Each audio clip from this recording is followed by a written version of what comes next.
I did have good conversation with the Transportation Committee regarding Senate Bill 17, a bill that this committee introduced as it relates to exemption for agriculture weights, and I really appreciate the information and research that you provided for me. That was very helpful and beneficial, and much more than I thought it would be. So got a good shot at getting that legislation across the line, but we'll leave that in the committee. First thing on our agenda is a request for bill introductions. I don't recall anyone coming to me with a request from the audience, so we will bypass that. Does any committee member have a request for bill introductions? Seeing none, we will have next week for a day or two, I'm not sure, I don't remember the calendar, to still introduce legislation in this committee, but then we will stop asking for bill introductions sometime next week. You do have today, we will be spending time on a confirmation hearing regarding the appointment and currently acting Secretary Christopher Kennedy for the Kansas Department of Wildlife and Parks. Committee members, I will note and tell you that if you received a confidential package, which you should have, please turn that in at the end of today's meeting. If you haven't read it by now, well, you're a little late, but in any event, please turn that information in to the committee assistant because it is not something that is to be out there for the public. So first up, we will allow Acting Secretary Kennedy to address the committee, tell us anything and everything he wishes, and then committee, we will open it up for questions, and we shall see how far we get during today's committee. We will not vote today on confirmation or non-confirmation, but that will be done at a future date. We will not rush this process. If it takes us several meetings to get all of our questions asked and answered, that will be the way that we will handle things on this confirmation hearing. And I realize this is brand new for several of you, so it'll be your first time opportunity experience, but you are fully elected. Your vote counts as much as mine, so be... Whoa, whoa, whoa.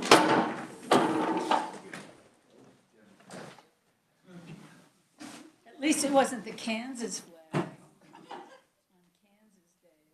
It just went. Nobody bumped it or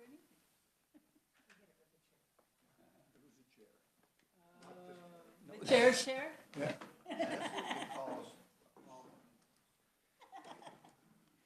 I apologize on behalf of the committee for that. A little error, but errors do happen, and hopefully we've got stars and stripes properly. That's right.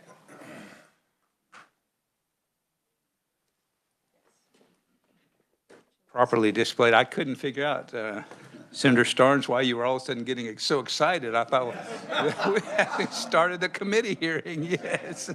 Okay. Yeah, I do know that we have some military veterans and patriotic Americans, probably all of us in the room. But in any event, now that the excitement's over, we'll get to the real excitement. But Acting Secretary Kennedy, the floor is yours to address the committee.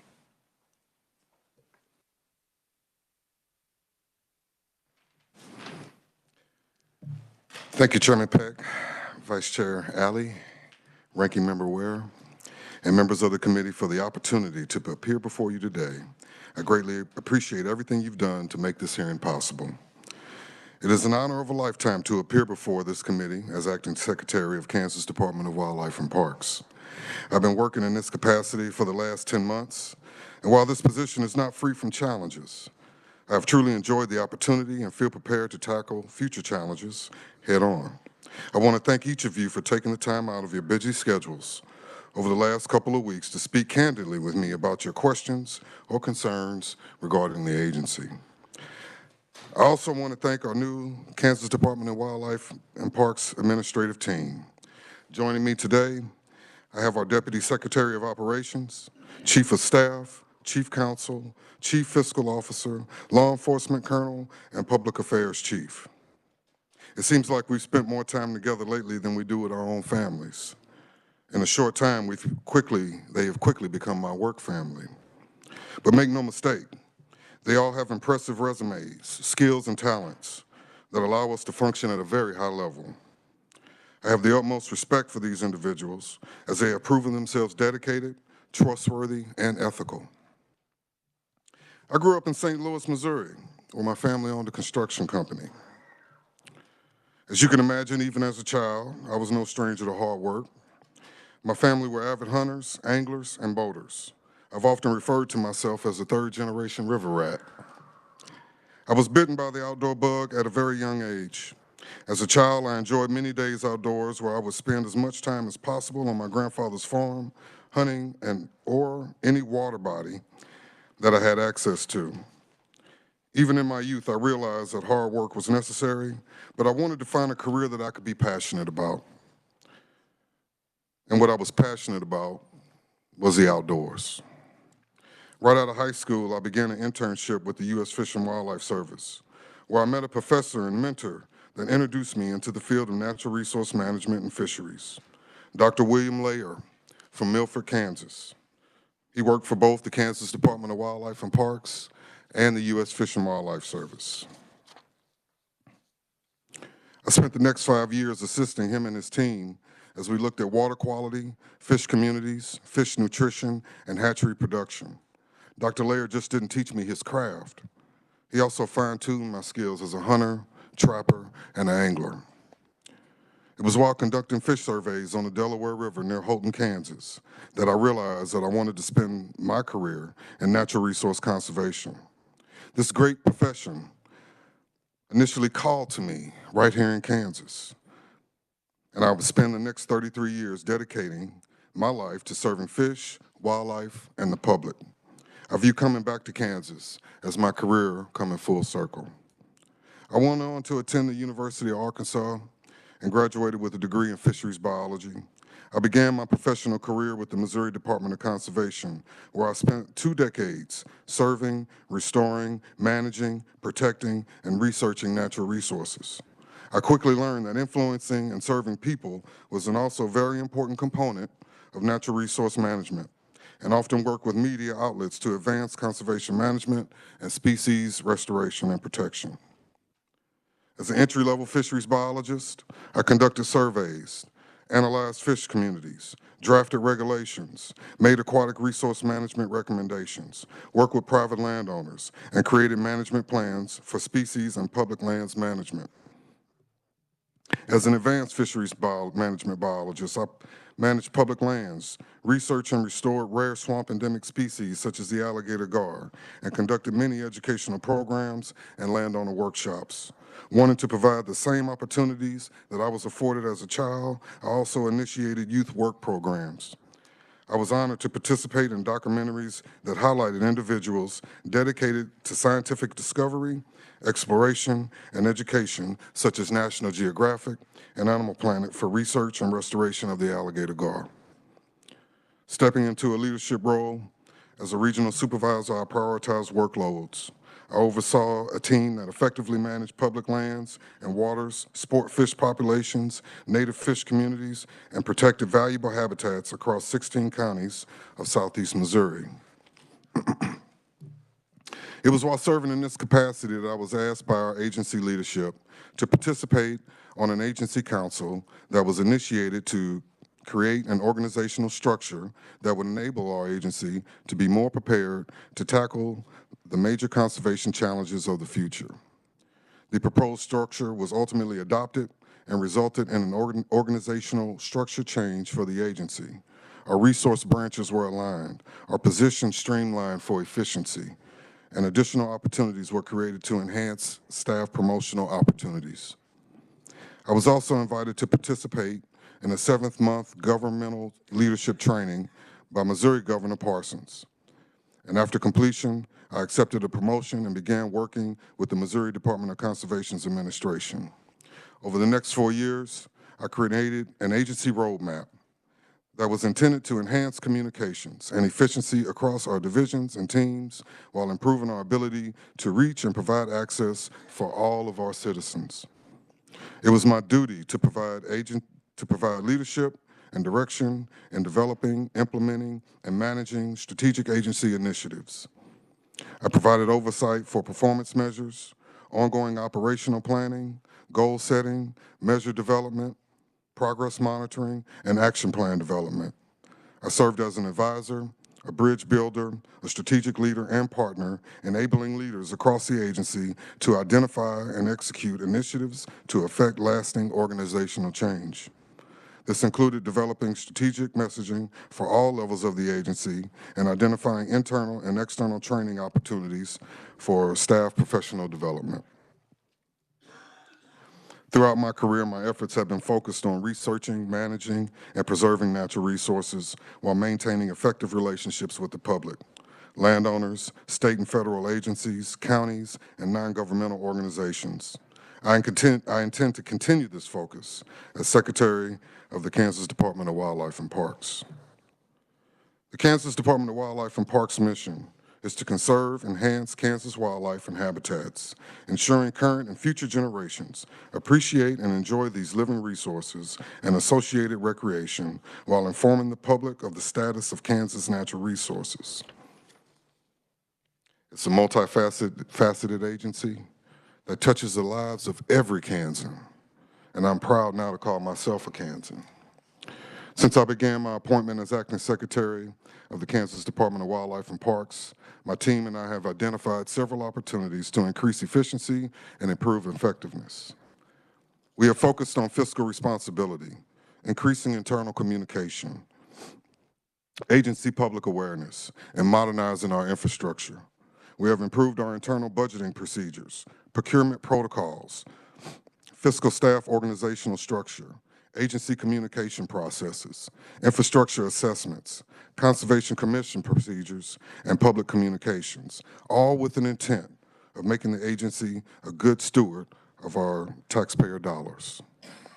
As Secretary, I will continue to strive to identify efficiencies, inspire teamwork, and improve the agency's long-term sustainability. That includes supporting the development of our dedicated staff working in the regional offices across the state who are deeply embedded in their communities and are vital to our success. Before I close, I want to address an issue that's come up in our conversations with many of our legislators, DEI.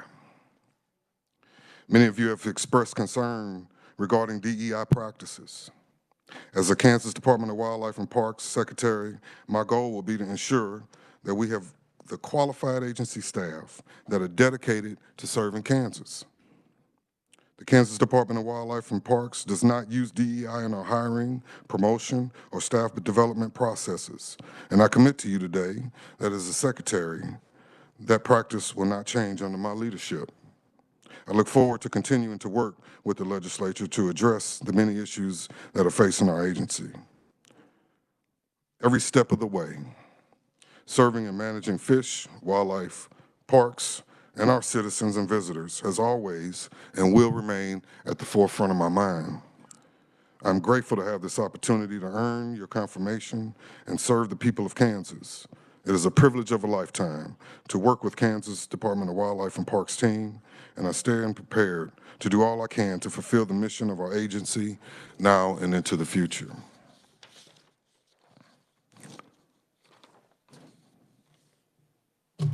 Thank you all, and I'm happy to address any questions that you all may have.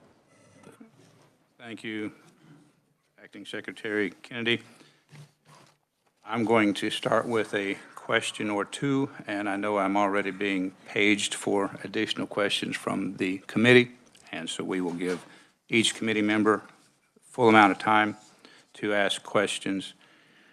The Wildlife and Parks has a commission, Wildlife and Parks Commission, and this commission historically for the past several years has served in an advisory role to the Secretary. What would be your intent as it relates to the Commission of Wildlife and Parks? I have no intention of changing the role of the commission. I think the role of commission is identified in statute, and I will continue to utilize them as an advisory, specifically as it pertains to the regulations of fish and wildlife. So your intent would be to use them in the same manner that Secretary Lovelace used the commission, as pretty much an advisory committee to the Secretary? The role of the commission is to, as our biologists and we analyze what the public will is, we produce regulations for fish and wildlife. And our commission has the ability to modify, approve, or deny any regulations that are proposed, and I would utilize them in that process to create our regulations. Would the commission themselves be allowed to offer proposals as a part of the commission to the secretary or to other commission members? And would that be allowed and seriously looked at, or is it going to be that the secretary would propose any rules and the commission would then do their part? Once again, my role and the role of the commission is clearly identified in statute. It is my role to propose regulations, and it's their role to modify, approve, or deny those regulations as they move forward through the propagation process. So Any change in that would have to be done through a statute change. the previous secretary using them as an advisory role entirely, you would expand upon their role? Is that what I'm hearing you say? Could you repeat the question? Okay, the previous secretary, Secretary Lovelace, specifically told this committee last session, and in practice had used the commission strictly in an advisory role. And I'm hearing you say that you would expand the commission's role? I would utilize the commission specifically as it's identified in statute. So I don't get to choose how I engage or interact with the commission. That is identified in statute, and that's what governs my actions with the commission. Okay, because there's been a heavy-handed use with the commission in the past, and the commission does have a statutory role and statutory authority.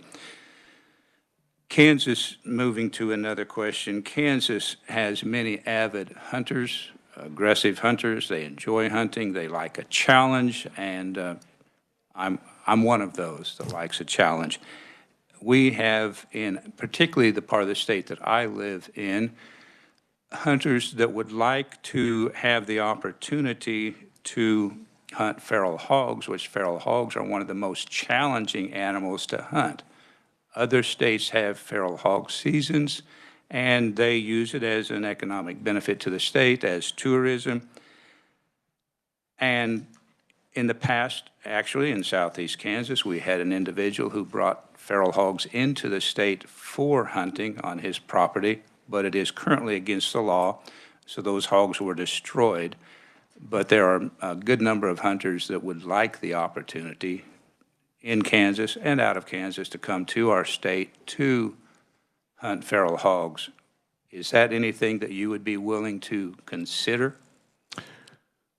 As I thought about feral hogs, I would first like to consult with my biologist. The thing that comes to my mind is what would the impact be to our native populations, wildlife populations that already exist. I'm concerned about the impacts that feral hogs could have on agricultural grounds as well.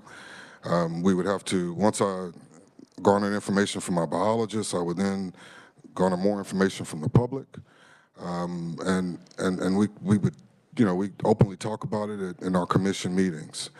The problem with allowing, and this is just my initial thought, hunting hogs is fun. I've experienced it, I've done it.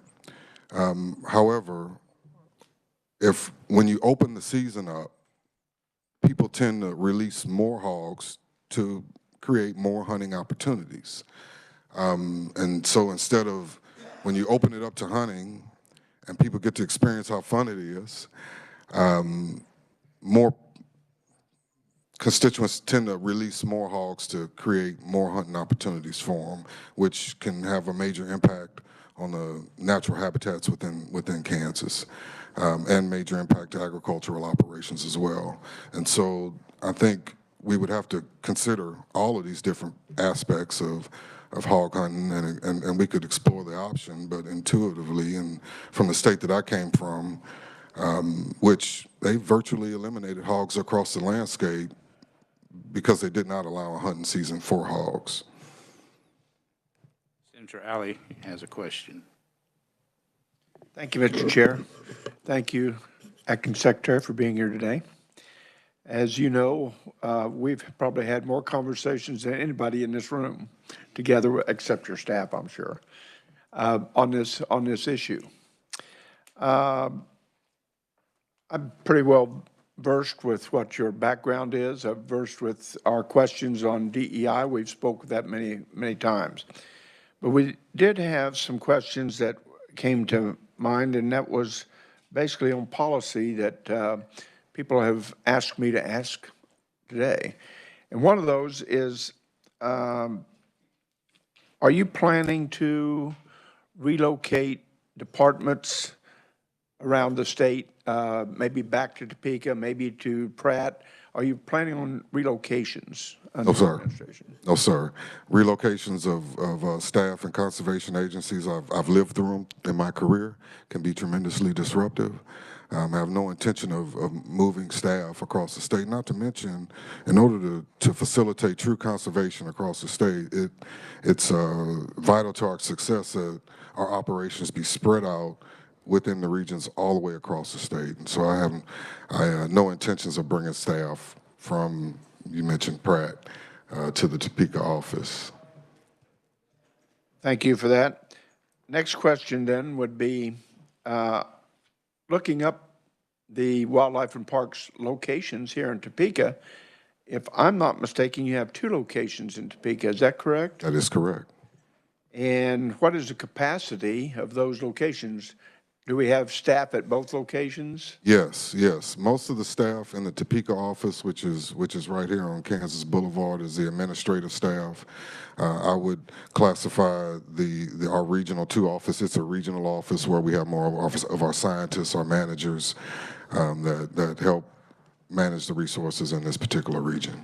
And that was on Kansas Avenue or Topeka? Topeka, I'm sorry. No, Kansas Avenue. Yeah, right. Okay. Yeah. I had it at 1020 Kansas, so I want to make sure I was right. No, you are correct. Okay. So what do you do at 300 West Wanamaker? Oh, that's our regional office. That's where our scientists are housed. So we'll have fisheries biologists housed there, wildlife biologists. Some of our law enforcement staff are also housed there. And so that's mostly one of our regional operational buildings where our scientists are housed to do the job of conservation in the state or within the region. Thank you. And my last question, Mr. Chairman, if I may. There's been some, and this is what I'm hearing from representatives that have contacted me. The Public Land Division, today, I understand they have law enforcement authority. Is that correct? Correct. Is there a policy change that's being considered to remove that law enforcement authority from those in the Public Land Division? I can't answer that right now. We're taking a hard look at all of our divisions within the agency to determine how can we be as efficient as we can with the resources that we're provided. Currently, right now, we have law enforcement broken out into 3 different divisions within the agency. We have our game wardens, which is our law enforcement division. We have our public lands division, which have law enforcement authority on public lands. And then we also have our parks, our park rangers, who also are law enforcement certified. There have been various states across the nation that have taken a hard look and decided to align their law enforcement divisions into one in order to improve efficiency, improve safety, consistent training, consistent hiring practices. So I can't answer that right now. But I can guarantee you that we will be looking at it in the near future, no different than any other division within the agency. We started with our fiscal division. It's important that we utilize the funds that we have, and it resulted in some position changes. Not in that people had to move, but position description. We provided more role clarity. We aligned our fiscal staff with our federal aid staff. It's important that we do that in the agency because we receive so much federal grant funds, and it's hard to really work with our budget without looking at the grant funding side as well. And so it resulted in change. Right now, we're working with our public affairs team. We don't have a huge public affairs staff, but it's very important because they oversee the engagement that we have with the legislature, with the public, and it's resulted in role clarity changes as well in that division. We will continue to look at every division in an effort to improve teamwork and efficiency across the agency. Would that be any different than any new person taking over the leadership role in any agency is going to put their stamp on that agency? Would you not say that? I'm not understanding the question. In other words, you're new to come into the agency. You're being asked to be the person in charge. You should have a right to put your stamp on that agency as far as this is where I want the agency to go and this is a direction. That's what I hear you saying, that you're going to make those considerations. Well, I think every other secretary for any other agencies also, have that right and authority to do so. I would hope that you all would want me to take an honest look at all of the divisions within the agency to ensure that we are as efficient with taxpayers' dollars as we can be. Thank you very much for your answers today. Thank you, Senator. Generally, I'd like to limit to recognizing you one time, but because we're on a confirmation hearing and not a bill hearing or debate, if, for example, I'll just use Vice Chair Alley, if he thinks of additional questions he wants to ask, I will certainly allow him that privilege because I want to be very thorough as a committee. Senator Ware. Well, thank you, Mr. Chair. In the almost year that you've been acting secretary, it sounds like you have been really busy doing things. And in fact, I can say from my point of view, I've been surprised how many times I've seen you in a surprising variety of settings. So I know that you've been looking hard at this and towards the goal of being secretary. In that time, have you observed major changes in wildlife and parks, and what kinds of things are you thinking in those terms? Yes, ma'am. Thank you. Thank you, Senator, for that question. Since I've been here, you're right. I've been burning up the highway in a lot of cases to meet many of you and to meet our constituents, to get a better feel for how the public feels about the agency. I've also wanted to experience all the opportunities that we provide to Kansans, and so I've stayed at a lot of state parks myself. And I've witnessed a lot of the issues that we may have. And state parks is something that's at the forefront of my mind. It's something that all Kansans have a right to enjoy. And I'm pleased to see the amazing habitats and places that we offer our Kansans the opportunity to explore. As I visited our state parks, we have a variety of issues from west to east. Very beautiful areas, but to be honest, two of the major challenges that I see are our infrastructure. I'm not a shiny penny kind of guy. I truly believe that we ought to take care of the things that we have before we start building new things, and we have a lot of work to do in regards to our infrastructure.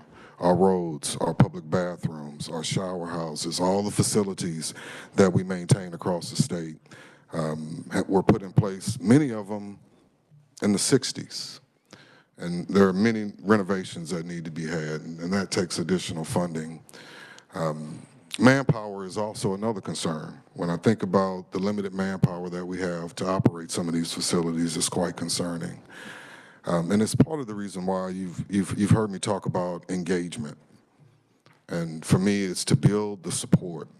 I want Kansas to know, the Kansans to know the services that we offer, the benefits that we provide, and in hopes of building more support so that we can obtain more resources to maintain these, our parks and our public land areas, and et cetera. Thank you. And to follow up, so since Wildlife and Parks is primarily funded through fees, licensing fees, and federal dollars, How do you plan to find the balance to be able to accomplish all of this? The agency hasn't seen fee increases for at least 15 years. And so I think that's the first thing we ought to look at is, can we increase the fees within the agency for the licenses that we provide? And that's also a part of that engagement piece, because I want the public to know why we need those fee increases. Now, when I look back at the financial projections for the agency and the trends that the agency has followed, the agency really was in really good shape 2018, and then the big monster in the room, COVID, hit in 2020. With that came massive amounts of inflation, and our agency has just not been able to keep up with inflation with the current fees that we take in. But I also think it's a good time to really look at some alternative sources for revenue for the agency as well. There are other conservation state agencies nationwide that have adopted various different models to improve the revenue sources coming into the agency. And I think that's something we all need to take a hard look at. I won't be able to do that alone. I will need the public's support. I will need the governor's support. I will need legislative support. But it's, you know, in the future, I hope to bring that before you, and hopefully we can all get on one accord where we want the agency to be, what we would like ourselves to look like in the future, and hopefully look at some various models for bringing additional revenue and resources into the agency so that we can be a paramount conservation agency of the nation. Thank you. Senator Francisco. Thank you, Mr. Chair, and thank you, Acting Secretary, for being here, and thank you for the conversations that we've been able to have over the past few months.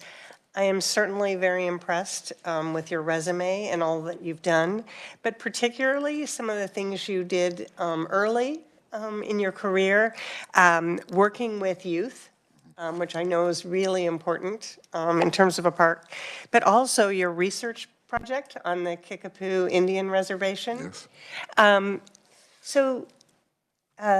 I'm hoping that there may be ways that the Department of Wildlife and Parks can play a part in conservation with our efforts for our state water plan and conserving quality and quantity of water. So I don't know if you've had any thoughts about that, because there's been so much discussion about that state water plan. We definitely have a role to play. I think some of our staff can help identify the ecological processes that allow for good water quality and quantity within the state. We do have a seat at that table. We continue to participate and with, I think, helping provide incentives to landowners to manage their land in a way where it's friendly for water quality and water quantity is one of the definite ways that we can contribute.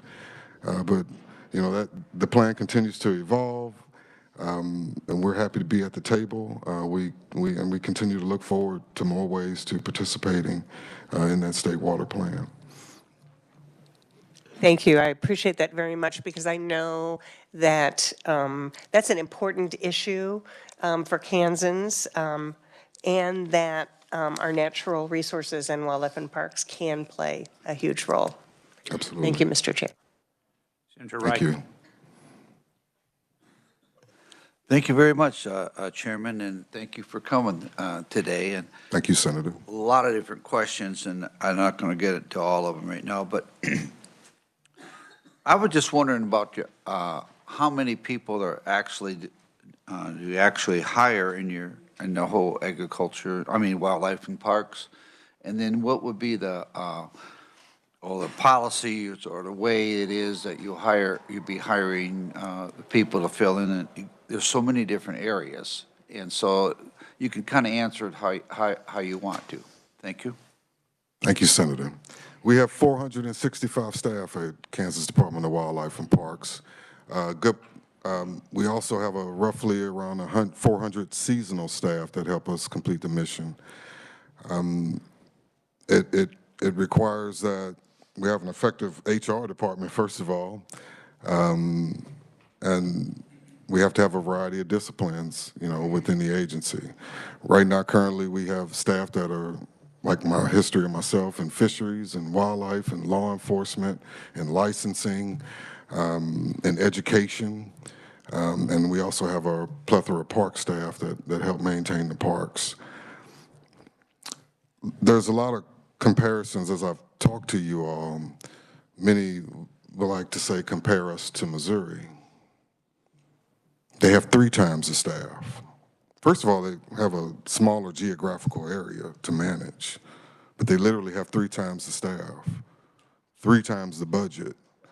And so to me, it goes back to having those resources to increase the staff that we have to maintain good fish and wildlife populations across the state. I hope I answered your question effectively, Mr. Senator Reichman. Oh, a little bit. I was wondering about the numbers, but I was just wondering when they get down to the nitty gritty, when you choose one over the other, what are you looking for in people in your staff? And just another comment off the wall on it. Alligator gar. Why in the world would anyone want to keep them? They're the ugliest, meanest fish, but I just can't understand why we want to say something like that. But anyway. Absolutely, many people thought that, and I'll touch on that at the end of my question, and I'm very pleased that you asked it. As far as our staff, I'm looking at their qualifications. Do they have the education, the talents to manage our fish and wildlife populations, number one? Second, do they have a mentality of public servitude?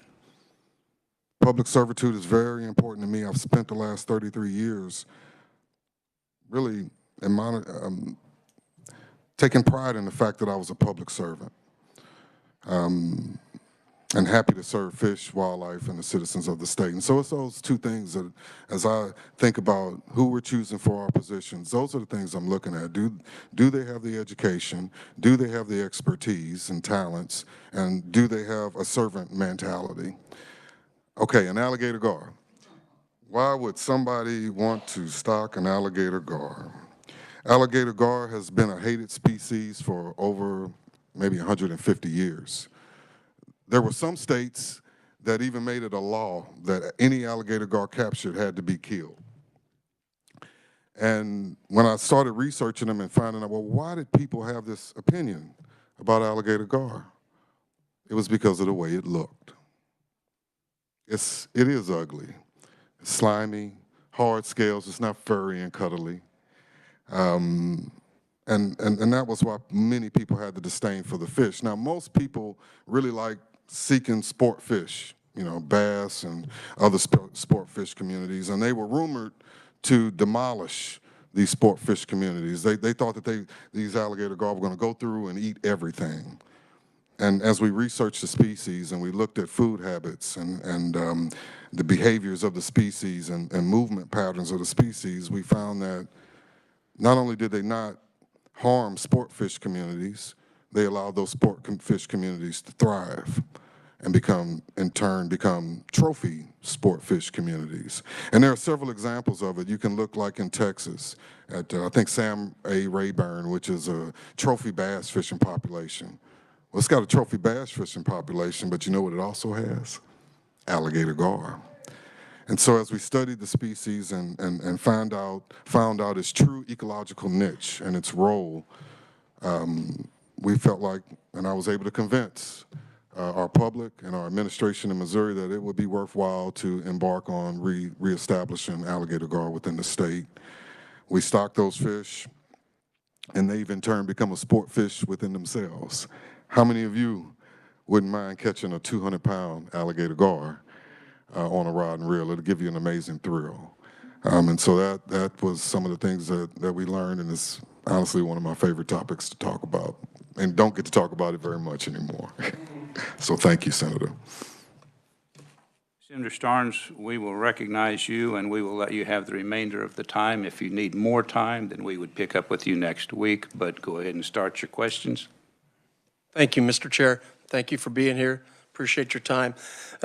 In the about third page, you said execute initiatives to affect lasting organizational change. Change is hard, and I'm sure you've experienced that. So my question is down to the grassroots level of how have your field agents, I don't know the exact terminology, but those directly in the field, how have they related to or had issues or are adapting to these initiatives, and what type of initiatives are these to actually create lasting change? Thank you. Thank you, Senator. I appreciate the question. Change is hard, especially when we're talking about issues that have plagued our agency for a while. And I'm thinking about issues pertaining to us being able to be fiscally responsible. We have some stiff protocols that we have to follow as we procure the things that we need to move conservation forward in the state. If I had one area where I would say our staff are struggling the most, it's in that fiscal area because they have to follow the rules. I came from an environment of accountability. I came from an environment where we created policies to enforce that accountability. What staff likes that? And so that's always difficult, but absolutely necessary. And so that is a struggle that we will face. I'm praying that most of our staff will come along and make purchases as they should and be fiscally responsible. If not, I can promise them they will be held accountable, no different than I was held accountable over my 33-year career. I think that is the expectation of my role. I'm certain that's what you all would expect from me, and I expect it from my staff. So we've struggled there, but we continue to communicate with them. We continue to demonstrate the value of why we have to do the things that we have to do. And I don't go in my office and make these decisions on my own. I have a wonderful team. We make these decisions together. And not only do I invoke their opinions and their thoughts and their talents as we make these decisions, I'm also invoking the talents of my team at the very field level. And so any decisions that we make will be thoroughly vetted, and we'll take a team approach to resolving the issues. I'm just not the type to go in my room, close the door, come up with a solution, here you go, pass it to you and shove it down their throats. I'm doing everything that I can to make them a part of those critical decisions that we have to make now and into the future. We will stop at this point, and Senator Starnes, let me know after committee meeting if you have additional questions. You will be recognized first when we resume the hearing, the confirmation hearing. So I will not close the hearing. We will just suspend it until next week. Watch your calendars, committee, so you know what day we will pick up with the confirmation hearing. There are several of you that have asked to be recognized for questions. The chair has several additional questions, so we will pick up at that point. Thank you for being here, committee. We are